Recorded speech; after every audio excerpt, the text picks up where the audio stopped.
बिस्मिल्लाहिर्रहमानिर्रहीम। अस्सलाम वालेकुम। आप देख रहे हैं हालात। मैं हूं सईद चौधरी। सुप्रीम कोर्ट के मिस्टर जस्टिस सैयद मंसूर अली शाह की सरबराही में कायम 3 रुकनी बेंच ने मियां शहबाज शरीफ की वजारत उज़्मा खतरे में डाल दी है और एक आईनी इदारे की तरफ से इस बेंच को जवाब दिया गया है जो सादा लफ्जों में यह कहा जा सकता है कि इन्हें यह कहा गया है कि भाई साहब अपनी इज्जत अपने हाथ होंगी है। ये क्या मामला है, ये आपके सामने इसकी तफसीलात रखेंगे। और फिर बहरिया टाउन के मालिक मलिक रियाज ने धमकी दी है, जनाब को मेरे पास 30-35 साल से मुख्तलिफ शख्सियात के जो राज हैं वो मैं अफशा कर सकता हूँ, मेरे सब्र का पैमाना लबरेज हो गया है। उन्होंने ये बयान क्यों दिया है? और फिर एजाज सादिक साहब ने कहा, जनाब कहने वालों ने इन लोगों को कहा है, पीटीए वालों को, कि जनाब जो एज यूजुअल जो है कार्रवाई ना चलने दी जाए कौमी असम्बली की। उन्होंने ये बयान क्यों दिया है? मलिक रियाज और एजाज सादिक साहब जो हैं उनके साहबजादे का दुबई में जो प्रोजेक्ट शुरू किया ना बहरिया टाउन वाला, वो जॉइंट वेंचर है। इसकी तफसीलात भी आपके सामने रखेंगे। और फिर ये मलिक साहब जो है ये कहते हैं ना मैं लोगों को काना करता हूँ। काना कैसे करते हैं? जज्जों को भी इन्होंने काना करने की कोशिश की। बाकी जर्नैलों जुर्नलों की स्टोरियां तो आपने सुनी होगी, आज मैं जज्जों की स्टोरियां जो हैं वो भी आपके सामने रखूंगा। अच्छा, ये यहीं से शुरू कर देते हैं।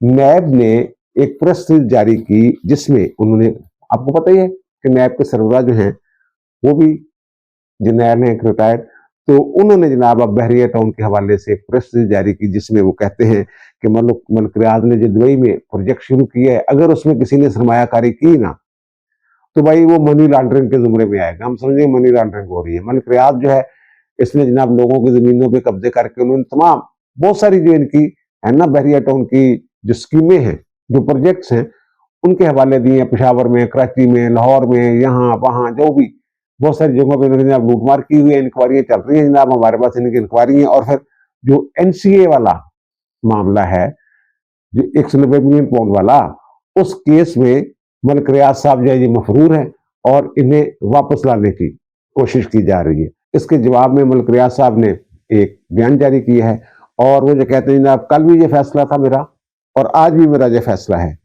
कि जितना मर्जी जुल्म कर ले मैं गवाही नहीं दूंगा। जो बातें हो रही है ना, जो एनसीए वाला केस है, नेशनल क्राइम एजेंसी वाला 190 मिलियन पाउंड वाला केस, कि जनाब इनको वादा माफ गवाह बनाने की कोशिश की जा रही थी, जनाब इमरान खान के खिलाफ गवाही दे दे। अब यही कार्ड वो खेलने की कोशिश कर रहे हैं। मुझे मजबूर किया जा रहा है गवाही देने के लिए, लेकिन मैं मजबूर नहीं हुआ।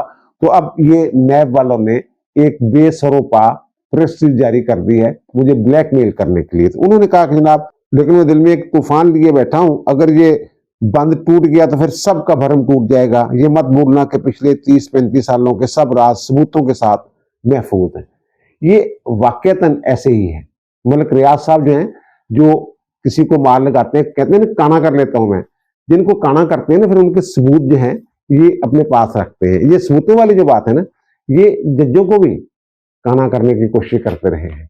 जस्टिस इफ्तिखार चौधरी के बेटे इरफान इफ्तिखार को नहीं इन्होंने काना किया हुआ था। और फिर वैसे जो एनसीए वाला मामला है उस हवाले से हमारे पास कोई इंफॉर्मेशन आई है, जो शहजाद अकबर साहब ने जो वारदात डाली मलिक रियाज के साथ मिलके वहां, तो वो उसकी तफसीलात मतलब वो शायद शहजाद अकबर साहब जाती दोस्त भी उनके, तो द्रोगवर गर्दन रावी शहजाद अकबर साहब ने जो बताया है कि ये गेम हमने कैसे की थी, तो वो गेम भी आपके सामने रखेंगे। लेकिन पहले ये देख लें कि जनाब जर्नैलों को ये जो रिटायर्ड होता है आर्मी से बाअसर होता है उसको मलिक रियाज साहब जो है वो बहरिया टाउन में मुलाजमत दे देते हैं। मुलाजमत क्या, बस तनख्वाह लग जाती है उनकी 36 लाख 40 लाख 50 लाख से तनख्वाह शुरू होती है और कि 6-7 माह या 1 साल के लिए वो नौकरी देते हैं। और जो जर्नैल साहब होते हैं उनको भी पता है कि जनाब ये मेरी नौकरी जो है ये इतनी देर के लिए है, चंद माह के लिए या 1-1.5 साल के लिए, वो देख के शख्सियत के हिसाब से ये करते हैं। और जहां ये बहरिया टाउन बनाते हैं ना, वहां सर पटवारी से लेके तहसीलदार और महकमा माल के जितने भी मुतल्लिका अफसर होते हैं उस इलाके के, वो सारे ने भुखा निकल जाती हैं। लोग पैसे दे दे के सर उसे लगवाते से अपने तबादले करवाते सी, बड़िया दास्ताना इन्हों दियां। और जो जजों वाली बात है, ज़ाहिर अदालतों में भी काम पड़ता रहता है। तो यहाँ एक लाहौर हाई कोर्ट के जज होते थे काजम अली मलिक साहब, वो जरा डाढ़ी किस्म के जज सी, किसी की गल गुल सुनते कोई नहीं सी, सैशन जज तो आए हुए सी। तो उनके पास जो मुतासरीन बहरिया टाउन है ना, इनका एक केस लग गया। अब काजम अली, जस्टिस काजम अली मलिक साहब जो हैं उनका रवैया देख के इनको समझ आ गई जनाब काजम अली मलिक साहब जो है ना हमें रिलीफ नहीं देने वाले, रिलीफ नहीं मिलेगा, जो मुतासरीन है ना उनके हक में फैसला जाएगा।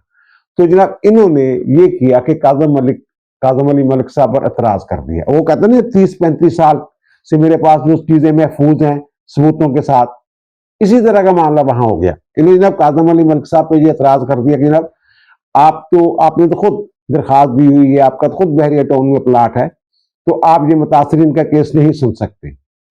इस तरह का एतराज किया। उन्होंने ये कहा कि मैंने दरखास्त जरूर दी थी, लेकिन वो जो सिक्योरिटी वगैरह मैंने जमा करवाते हैं एडवांस में, तो वो मैंने वापस ले ली थी। मैंने प्लाट नहीं लिया था, मेरा बहरिया टाउन के प्लाटों के साथ या बहरिया टाउन के साथ अब किसी किस्म का कोई ताल्लुक नहीं है। ये कह के उन्होंने ये एतराज जो है इनका बहरिया टाउन वालों का कि आप ये केस ना सुने, वो मुस्तरद कर दिया था। बाद में मैंने जस्टिस काजम अली मलिक साहब से पूछा कि जनाब ये प्लाट वाला क्या चक्कर है, तो उन्होंने ये कहा, मुझे यहां तक याद पड़ रहा है कि जनाब शायद रजिस्ट्रार के जरिए बहरिया टाउन वालों ने खत भिजवाया था तमाम सेशन जजों को कि जनाब आप बहरिया टाउन में प्लाट लेना चाहते हो तो ये फार्म है, ये फिल करके भेज दे। तो वो कहते मैंने समझा शायद ये रजिस्ट्रार ने अगर भेजा है तो शायद हाईकोर्ट के साथ कोई इनका मामला शामला तय हुआ होगा बहरिया टाउन वालों का प्लाटों के लिए, अदलिया के जजों के लिए, तो वो मैंने फार्म फिल करके इनको भेज दिया था। और साथ कुछ सपोर्ट थी थोड़ी बहुत, यानी वो सस्ते दामों प्लाट इनको दे रहे थे। तो वो कह रहे हैं बाद में मुझे पता चला कि जनाब ये तो हाई कोर्ट का इसके साथ कोई महादा शादी नहीं, तो मैंने फिर वो जो अपना प्लाट लेने का प्रोग्राम जो था ना वो कैंसिल कर दिया था। क्योंकि मतलब रियाज की शोहरत इस किस्म की थी कि जिसके साथ ये हाथ मिलाए ना वो, तो समझ ले जनाब जब तस्वीर आ जाए किसी के साथ तो समझ ले वो मतलब रियाज साहब ने उन खाना कर लिया या इस वास्ते मैं नहीं लिया। अच्छा, फिर हाई कोर्ट के जज होते थे एक शेख अब्दुल रशीद साहब, डाडे जज थे, तो उनके बारे में मुझे पता चला, एम बिलाल खान के बारे में पता चला। हमारे एक दोस्त हैं, साफी हैं, अब तो वो मुल्क रियाज के बड़े खिलाफ हैं, वैसे बाज़मीर आदमी है, तो मुल्क रियाज के साथ उनकी ऐसे बड़ी कुर्बत थी।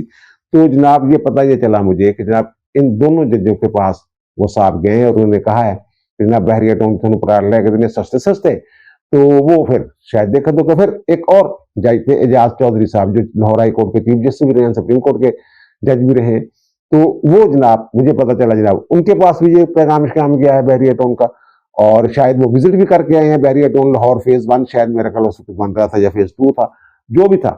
तो वो मेरी एजाज चौधरी साहब के साथ जब मुलाकात हुई तो मैंने कहा पता चला कि आप वहां को प्लाट ले रहे हैं। हाँ यार फलां साहब आए थे, तो उन्होंने मुझे कहा था, तो मैं वैसे अपनी ड्राइविंग के साथ देख के जगह तो चंगी है, तो मैंने उन्हें कहा कि जनाब मलिक रियाज की शोहरत का पता है, अगर आप पूरी पेमेंट करके भी बहरिया टाउन में प्लाट लेंगे ना तो ये एक आपके ऊपर दब्बा लग जाना है, ये देख लीजिए कि जनाब मलिक रियाज ने, वो तो हर बंदे को तो मैंने इसको प्लाट दिया, मैंने इसको किया, मैंने काना किया, मैं क्या काना ही हो जाना तुसी। उनके अच्छा, उन्होंने फिर वो प्रोग्राम जो है ना वो कैंसिल कर दिया। इसी तरह सुप्रीम कोर्ट के जस्टिस होते थे खलील रहमान रमदे साहब, उनके वालिद जस्टिस रिटायर्ड मोहम्मद सदीक साहब हो गए बीमार, तो वो मेरे ख्याल से शालामार हॉस्पिटल में एडमिट थे, बड़ी बुरी हालत थी, वो जिंदगी और मौत की कश्मकश में थे। तो मुझे ये पता चला जनाब के रात को 7-8 बजे ये मलिक रियाज साहब खसूसी त्यारे पे लाहौर आते हैं और जनाब बुके लेके उनके कमरे में पहुंच जाते हैं। तो मैंने रमदे साहब से ये कहा कि रमदे साहब ये आपने क्या किया, तो ज़ाहिर आपसे पूछ के आए होंगे टाइम लेके। तो उन्होंने मुझे कहा एक मेरे दोस्त का नाम लेके, वो तेरा यार लेके आ गया सी उन्होंने, तो मैं की कर रहा हूं, मुझे तो समझ नहीं आ रही थी कि जब ये मलिक रियाज साहब आ गए हैं तो मैं अब क्या करूं। वो कह रहे हैं अचानक लेके आ गया था, मुझसे पूछा कि मैं उधर हूं, तो मैंने कहा मैं तो वाला साहब के पास हूं, तो मुझे बताए बगैर वो लेके आ गया। और फिर जाहिर है फिर उनकी शख्सियत ऐसी थी रमदे साहब की, अगर कोई और होता मे भी इन्होंने ये कहा हो, लेकिन वो मेरा ख्याल वो नहीं कहा था उन्होंने, लेकिन ये कह भी सकते थे जनाब मैं इनका जो वाला साहब हैं जिनका इलाज के लिए जनाब आपको ले जाता हूँ यूरोप, जहाँ कहते हैं ये वो मेरे लायक मेरा प्यारा हाजिर वगैरह वगैरह वगैरह। यानी जजों को इस तरीके के साथ ये कोशिश करते कि प्लाट से ले लेते जज, तो फिर इन्होंने वो जो रिकॉर्ड था वो रिकॉर्ड रखा हो रहा था, इन्होंने फर्ज करे 1 करोड़ का प्लाट है, ये निश्चित कीमत में दे देते, सारे जजों को निश्चित कीमत में देते। लेकिन होना क्या था जनाब, ये 50 लाख छड़िया सी, ये वो बंदा है, यानी ये इस तरह की वारदात जी ना मलिक रियाज साहब ये पाते रहे ने। और फिर बासर हैं, फिर वो जो इनके ऊपर जो एनसीए वाला केस है, वो शुरू में इल्जाम ही ये था कि इन्होंने नवाज शरीफ के बेटे से जो जायदाद खरीदी थी, वो उसके सामने हाइट पार्क के सामने वाली बिल्डिंग जो है, तो वो कहते हैं डबल कीमत में खरीदी इन्होंने, ऑब्लाइज किया उनको। तो इसी से वो शुरू हुआ था। वो तो बाद में पता चला, जब वो एनसीए ने इंक्वायरी शुरू की तो पता चला जनाब, उन्होंने सबूत दे दिए कि हमने ये बिल्डिंग कैसे खरीदी थी। वो तो बैंक से लोन करके कारोबार करते थे हसन नवाज साहब, तो उन्होंने बैंक से लोन लिया होता, बैंक से लोन लेकर वो किया था। फंस ये गए कि भाई साहब आपके पास इतने पैसे कैसे कहां से आए हैं। अब उसमें मलिक रियाज साहब जो हैं, इन्होंने क्या वारदात डाली, इन्होंने जनाब इनकी फैज अमीर साहब के साथ भी मामला थे, अच्छे खासे मामला थे, और पता ये चला कि मलिक रियाज साहब एनसीए वाले मामले में भी मुलव्वस हैं। तो बहरहाल शहजाद अकबर साहब होते थे यहाँ पे रिकवरी, जो एसेट्स रिकवरी यूनिट इन्होंने एक बनाया होता है, हमने जायज असासे हमने पकड़ने इमरान खान साहब ने, तो उनके साथ भी इनकी गिटी फिट हो गई थी। वो तस्वीर एक व्लॉग में मैंने दिखाई भी थी, वही ब्रीफ केस वगैरह वो दे रहे हैं, गाड़ी के पास खड़े हुए मलिक रियाज और वो दोनों लंदन में, इस तरह की बात हुई। तो अब वारदात क्या डाली उन्होंने जो पैसे पकड़ लिए, उनके जायदादें वगैरह सारी जमा जमा करके वो 190 मिलियन पाउंड के राउंड अबाउट या थोड़े से आगे पीछे रकम जो है वो बनती थी। तो उन्होंने कहा वहां वहां के कानून के मुताबिक एक तो यह है कि कोर्ट में मामला ले जाएं, फिर वो फौजदारी बन जाता है। एक ये है कि उसको आप आउट ऑफ कोर्ट सेटलमेंट कर लें। आउट ऑफ कोर्ट सेटलमेंट करें तो जो भी मादा होगा एनसीए के साथ, नतीजा उसका एक ही होता है कि वो जो दौलत होती है, अगर आउट ऑफ कोर्ट सेटलमेंट हो रही है तो फिर भी उसका नतीजा यही होता है कि जो रकम है जो पकड़ी गई है, जो जिस मुल्क से लूट के लाई जाती है वो रकम, ब्लैक मनी, उस मुल्क को वापस कर दी जाती है। ये वहां का असूल है। महादा इनके वो जो शहजाद शौकत साहब है, वो हुकूमत के नुमाइंदे के तौर पे एनसीए के लोगों के साथ जो है ना वो मुलाकातें करते रहे। और पता ये चला है, जो मैंने अर्ज किया ना, दिलोवर गर्दन रावी, वो साहब कह रहे हैं कि मुझे शहजाद अकबर ने जो स्टोरी खुद सुनाई है, वो कहते हैं जब उन्होंने एनसीए वाले जो हैं जिनके लोगों के साथ वो मुलाकात की, उनको उन्होंने कहा जनाब आउट ऑफ कोर्ट सेटलमेंट के लिए, अब शहजाद अकबर साहब कहते हैं कि अगर मैं ना होता तो 190 मिलियन पाउंड जो है ना ये गए थे, ये मेरी वजह से मलिक रियाज को वापस मिले हैं। वो जो 460 अरब रुपए जुर्माना किया तो उसमें चले गए ना, उस मद में चले गए। और मैंने ही इमरान खान से मुलाकात करवाई थी इसकी, और वहां फिर ज़ाहिर है सारी चीजें तय हो गई ना। अलकादर ट्रस्ट के लिए जमीन भी आप देंगे, अलकादर के लिए बिल्डिंग भी बना के देंगे, जुबान पार्क वाला घर भी देंगे, और फिर इनके जो फरागोगी के जरिए लेन देन था हीरों का बुशरा बेगम के साथ, वो जो पेशावर में बहरिया टोन वाला मामला है, नैब ने तो ये दावा किया है ना अपनी प्रेस रिलीज में, वो एनओसी के बगैर बना था, और उसकी फाइलिंग शाइलिंग क्लियर करवाई थी। वो जी नहीं फर्क होगी साथ मलिक रियाज की बेटी की गुफ्तगू लीक हो गई थी, जिसमें वो कह रही है जो कम से कम 5 कैरेट की अंगूठी तो होनी चाहिए ना, वो खतून अपने वगैरह वगैरह। और उन्होंने कहा मैं फाइल निकलवा दूंगी, और फिर निकल गया काम, इनके दफ्तर सील हो गए थे पेशावर में, वो सारे खुल गए। पर वो मैं और तरफ निकल गया। तो वो एनसीए वाला जो मामला था ना, तो उन्होंने कायल किया एनसीए को, नेशनल क्राइम एजेंसी बरतानिया को, शहजाद अकबर साहब ने कि जनाब ये बड़ा अमीर आदमी है और जनाब ये बड़े बड़े वकील खड़े कर देगा, तो मामला लटक जाएगा, कई साल तक लटका रहेगा, तो आउट ऑफ कोर्ट आप सेटलमेंट कर लें। अब आउट ऑफ कोर्ट जो सेटलमेंट होती है, वहां ये कहते हैं बड़ा खुफिया माहदा है। वो खुफिया माहदा जो है वो मैं बता देता हूं कि कैसे माहदा हुआ था, क्या हुआ था। इन्होंने ये कहा, वहां मौके इख्तियार किया, जनाब बिल्कुल ठीक है, आप जो कह रहे हैं ये रकम जो है ना ये काला धन है, हम जो है कौमी खजाने को नुकसान पहुंचा के पाकिस्तान से, यानी एक तरह से कबाल जुर्म किया इन्होंने, वो वहां से जनाब लेके आए हैं। तो वो कहते हैं जनाब हमने जो गपला किया था ना बहरिया टाउन कराची में, तो वो जनाब हमारा गपला जो है सुप्रीम कोर्ट ने पकड़ लिया हुआ है, और फलां तारीख को सुप्रीम कोर्ट ने ये हुक्म जारी किया है कि जनाब ये जो आपने नुकसान पहुंचाया है सरकारी खजाने को, कौमी खजाने को, तो आप जो है ना सरकार को, सिंध हुकूमत को, ये जनाब आप 460 अरब रुपए जो हैं ये वापस करेंगे।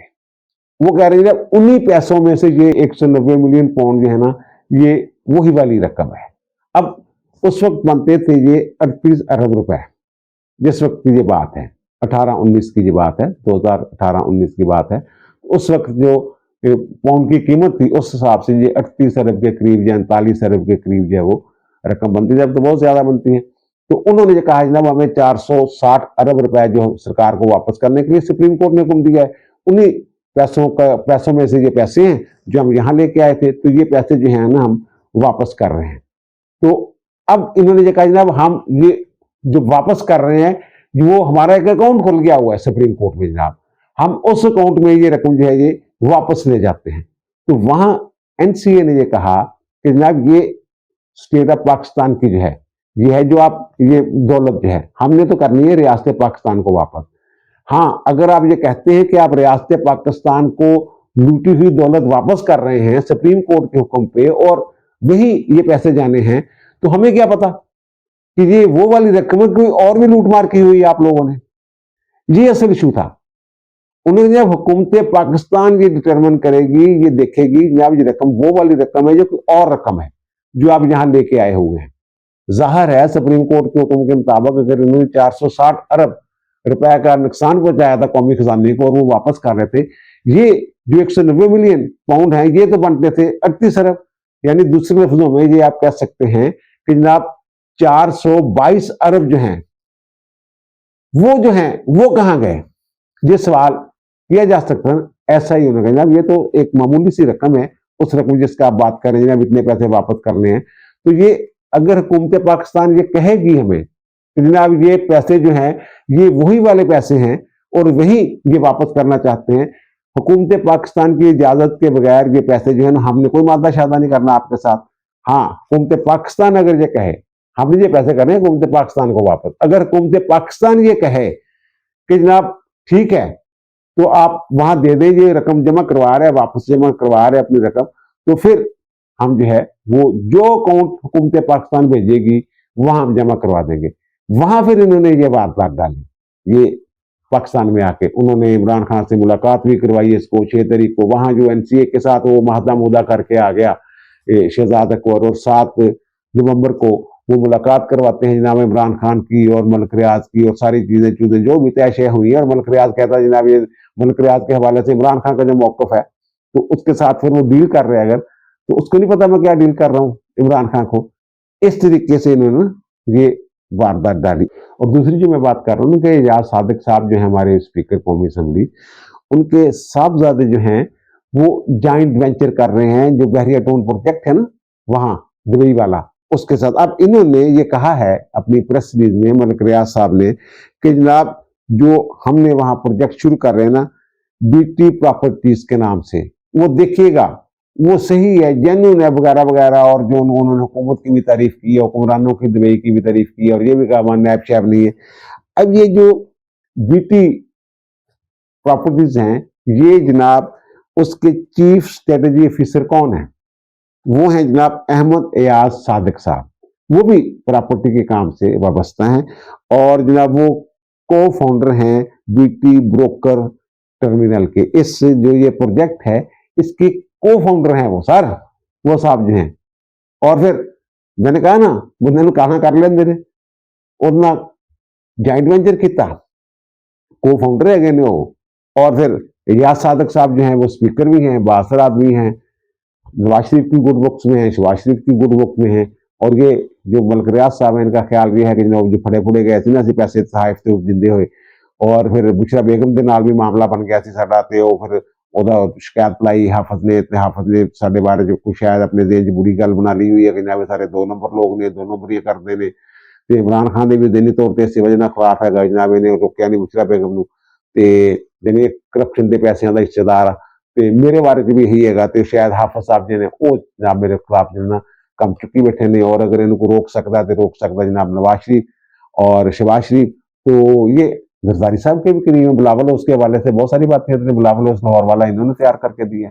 तो वारदात इन्होंने ये डाली कि जनाब एजाज सादिक को इस्तेमाल करेंगे। एजाज सादिक साहब जो है उनका एक इंटरव्यू है, हामिद मीर साहब ने इंटरव्यू किया है, तो उन्होंने कहा जनाब पहले हमारा उनके साथ माहदा हो गया था पीटीए वालों के साथ जनाब के स्मूथली चलाना है हाउस को, लेकिन अब उनको किसी ने ये कह दिया है कि जनाब एज यूजुअली मामूल के मुताबिक जो है ये हाउस जो है इसको नहीं चलने देना, इसलिए वो खपशप डाल रहे हैं। उन्होंने क्या कहा ये जरा सुनिए। ये कहा गया हमारे दोस्तों को कि बिजनेस एज यूजुअल नहीं होना चाहिए। ये किसने कहा? ये उन्होंने कहा जिनको कहना होता है उन्होंने कहा। एजाज सादिक साहब ये फरमा रहे हैं कि जिन्होंने कहना होता है उन्होंने कहा कि हाउस को चलने नहीं देना, खपशप डाल के रखनी है। तो वो ये कहते हैं जनाब पीर वाले दिन से ये इस काम पे लगे हुए हैं।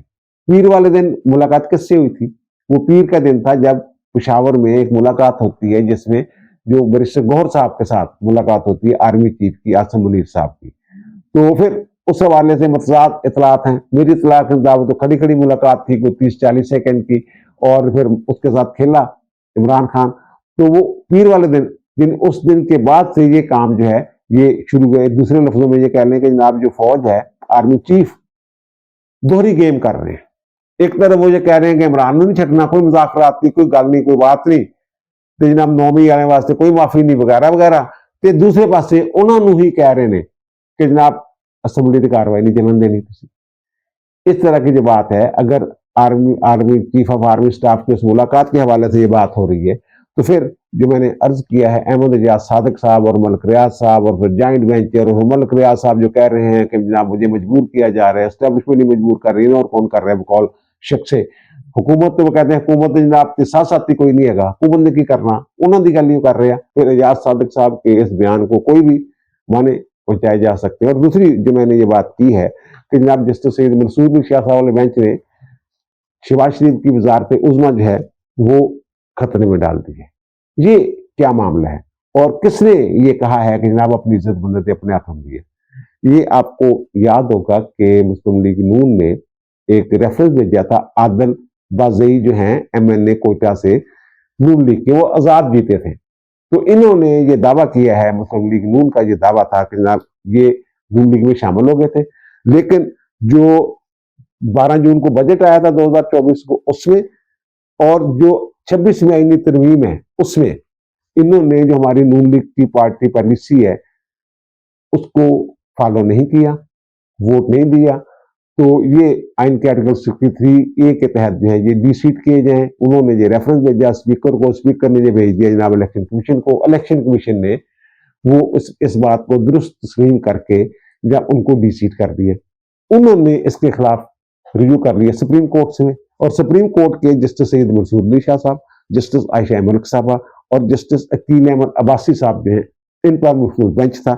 इस बेंच ने 12 दिसंबर को मुख्तसर फैसला जारी किया, और मुख्तसर फैसला जारी करते हुए उन्होंने जो इलेक्शन कमीशन का फैसला था उनको डिसीट करने का, उसको कलअदम कर दिया। अब उसका 22 तारीख को, 22 जनवरी को तफसीली फैसला जो है ये जारी कर दिया गया। इसमें मंसूर अली शाह साहब ने मेन जजमेंट लिखी है और उससे इतफाक की है दोनों जजों ने, आयशा मलिक साहबा ने और अकील अहमद वासी साहब ने भी। आयशा मलिक साहबा ने एक अलग नोट भी लिखा है, और आयशा मलिक साहब के नोट से भी दोनों जजों ने इतफाक किया है। अब ये जो मैं उनकी खतरे में डाल दी है। अब ये जो आदिल बाजई साहब है ना, ये मौकफ इख्तियार करते हैं कि ना मैं तो PTA के टिकट पे इलेक्शन लड़ा था, नून लीग का तो कैंडिडेट मेरे मुकाबले में था, वो तीसरे नंबर पे आया था, तो मैं तो PTA के टिकट पे लड़ा था, लेकिन वो PTA का निशान वाला मसला बन गया, फिर मुझे आजाद इलेक्शन लड़ना पड़ा। और आजाद इलेक्शन लड़के जनाब फिर जो मैं जनाब कौमी असम्बली में चल गया, मैंने हलफ उठा लिया। तो मुझे कहते हैं कि जो ये मेरा बयान अल्फी है ना कि मैंने नून लीग ज्वाइन कर ली थी, ये झूठा है। उस वक्त वो कहते हैं जनाब मियाँ शहबाज शरीफ साहब जो वो नून लीग के सदर थे, और उन्होंने ये कहते हैं बयान अल्फी ये फैब्रिकेटेड है, झूठा है। तो मैंने इस झूठ पे जो शहबाज शरीफ साहब ने घड़ा मेरे हवाले से कि मैं नून लीग में शामिल हो गया और तहरीरी तौर पर बयान अल्फी दिया है, झूठा बयान अल्फी बनाया इन्होंने, फैब्रिकेटेड जाली। तो उसके खिलाफ जनाब मैंने सिविल कोर्ट से भी रिव्यू किया हुआ है, सिविल कोर्ट में मेरा मामला चल रहा है कि जनाब ये मेरा जो बयान अल्फी है ये झूठा है। और वो कहते हैं जनाब झूठा बयान अल्फी तैयार करने पे मैंने जो मजिस्ट्रेट है उसकी अदालत में इस्तगासा भी फौजदारी कार्रवाई के लिए फाइल किया हुआ है। अब ये फैसला जारी करते वक्त ना ये बेंच जो है, ये जो मजिस्ट्रेट है और जो सिविल जज है, दोनों को ये हदायत जारी करते हैं। जजमेंट जो हम आपको दिखा रहे हैं मंसूर अली शाह साहब की, उसमें वो ये कह रहे हैं कि जनाब ये जो केस है ना, दोनों जज साहबान उनको ये कहा जा रहा है, सिविल कोर्ट को भी और मजिस्ट्रेट को भी, ये तेजी के साथ इनका फैसला किया जाए, तेज रफ्तार, जल्द से जल्द इसका फैसला किया जाए। ये अगर वो सुप्रीम कोर्ट ये कह रही है और सिविल जज और जो जुडिशियल मजिस्ट्रेट है उसकी बेचारे की क्या जरूरत है? जनाब सुप्रीम कोर्ट ने उसको जनाब नल एंड वाइड डिक्लेयर कर दिया हुआ है, उस जो बयान अल्फी है जिसकी में इन्होंने हाँ एक फिक्रा लिख दिया बीच में कि जनाब ये जो हम बात कर रहे हैं, ये फैसला दे रहे हैं कि जनाब ये बयान अल्फी और ये वो बंदा खुद कह रहा है जनाब मैं तो नून लीग में शामिल ही नहीं हुआ था, तो वो जनाब ये मशरूत होगा अदालत के फैसले, जो सिविल जुडिशल मजिस्ट्रेट और जो सिविल जज हैं। अब अगर मशरूत हो गया है फिर तो और भी उनके ऊपर तलवार लटकेगी। जब सुप्रीम कोर्ट ये कह रही है तो हम उसके खिलाफ कैसे फैसला करेंगे? अगर वो फैसला करार कर देते हैं कि जनाब ये जाली डॉक्यूमेंट बनाया गया बयान अल्फी, दोनों में से एक अदालत हुई, तो शहबाज शरीफ साहब जो हैं ये तो गए, आइन के तहत 62(1)(f) के तहत ये नाअहल हो जाएंगे। और अगर सजा हो जाती है इनको इस्तगासे में, फिर भी ये नाअहल हो जाएंगे। फिर कहाँ अपीलें और क्या क्या होता रहेगा, क्या होता है क्या नहीं होता, ये बात की बात है। लेकिन फिर इनकी जो अगर ये डी सीट जो नाअहल हो जाते हैं तो फिर ये इनकी जो MNA की सीट भी गई और इनकी वजारतें उसमें भी गई। जी सर, इस तरह के मामला, इस तरह की बात हुई है। और ये जो अच्छा फिर चलो वो 26 महीने वाले फिर बात करेंगे। और इसमें जो आयशा मलिक साहब है ना, उन्होंने जो जजमेंट दी है, उन्होंने जनाब इसी चीज को काफी तगड़ा लाया इलेक्शन कमीशन पाकिस्तान ਨੂੰ। उन्होंने कहा जनाब इन्हों का जो झुकाओ, उन्होंने खुलासा है और जजमेंट भी थोड़ी स्क्रीन पर दिखा रहे हैं आयशा मलिक साहब वाली। वो कहते जनाब जो होता है ना इंतखाब, जो जमहूरियत की जो होती है लाइफ लाइन होती है, और ECP का झुकाव जो है वो हुकूमत की तरफ है, एक पार्टी की तरफ है वगैरह वगैरह। और वो कहते हैं जब सुप्रीम कोर्ट के मुख्तलिफ फैसलों के बावजूद बदकिस्मती से ECP जो है ना खुद को ऐसे चलाता है जो आईनी ड्यूटी नहीं है, यानी अपनी आईनी ड्यूटी के मुताबिक अपने आप को नहीं चलाता, और वो समझता है कि उसके पास वोट के हक और दीगर आईनी इदारों को डिसग्रेस करने का आईनी इख्तियार है, वो उन्होंने ये डिक्लेयर किया। अच्छा, अब उसमें पूरे बेंच के साइन हो गए।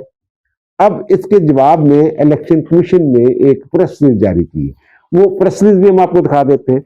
उसमें ये कहते हैं कि जनाब वो जो फैसला था ना आदल बाज़ई को डिसीट करने वाला, वो हमने वो वेबसाइट में दोबारा चला देते हैं। जो इस फैसले की बुनियाद पे हमारे खिलाफ तबसरे कर रहे हैं ना, तबसरा नगार साहबान जो हैं मेरे रगेड़ ने, उनके जनाब वो एक दफा फैसला जो से पढ़ लें, उस तो बाद गौर ना पढ़ लो कहते हो, फिर तुम फैसला करना कि जानबदार अदारा किहड़ा हैगा। यानी कि वो कह रहे हैं कि सुप्रीम कोर्ट सानू कह रही है जानबदार, लेकिन साढ़े ख्याल में सुप्रीम कोर्ट जानबदार है। यानी वो कहते हैं ना कि अपनी इज्जत अपने हाथ में होती है। वो यही बात है ना कि सुप्रीम कोर्ट ने उनको ज़ाहिर कायन नहीं दारा है, उनको लताड़ा, तो उन्होंने फिर सुप्रीम कोर्ट को वही बात कर दी जो सुप्रीम कोर्ट ने उनके बारे में ऑब्जर्वेशन दी। उन्होंने वही ऑब्जर्वेशन के उन्होंने फिर पूरी जो उसकी डिटेल लिखी है।